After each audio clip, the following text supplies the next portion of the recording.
আসসালামু আলাইকুম, সানজানা কিচেনে সবাইকে স্বাগতম। চলে এসেছি আজকে খুবই মজাদার একটি ভর্তার রেসিপি নিয়ে। ভর্তা প্রেমী অনেকেই আছে, ভর্তা অনেকেই পছন্দ করে, ভর্তা পছন্দ করে না এমন মানুষ খুবই কম আছে।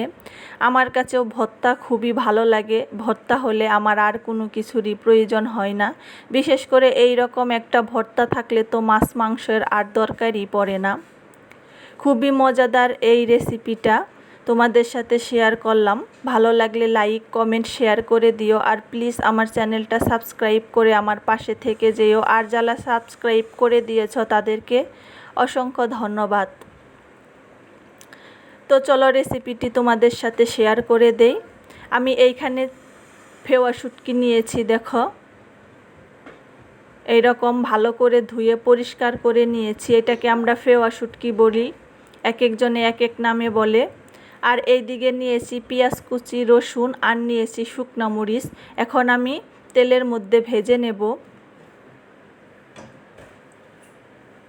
তো আমি কড়াইতে তেল দিয়ে দিয়েছি, দেখো তেলটা গরম হয়ে গেছে। এখন পেঁয়াজ কুচি, রসুন আর শুকনা মরিচটা ভেজে নেব।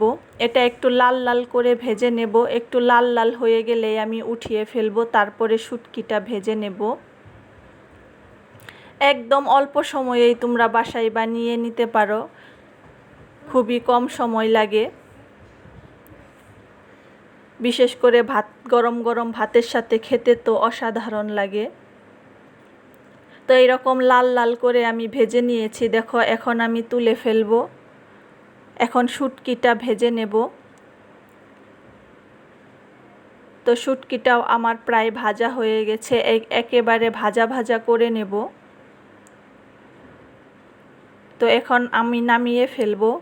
নামিয়ে এইগুলাকে আমি পাটায় বেটে নেব। তো আগে আমি পেঁয়াজ, রসুন আর শুকনা মরিচটা পাটায় বেটে নেব।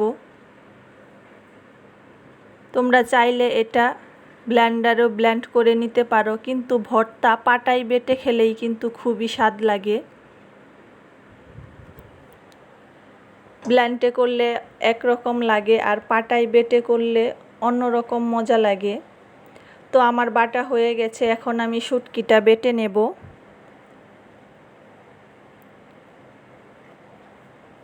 তো শুটকিটা বেটে নিচ্ছি। শুটকিটা বাটা হয়ে গেলে আমি একটা কড়াই বসিয়ে দিয়েছি। কড়াইয়ের মধ্যে একটু তেল দিয়ে দিয়েছি। তেলটা আমার গরম হতে হতে এটা আমি বেটে নিয়েছি, দেখো।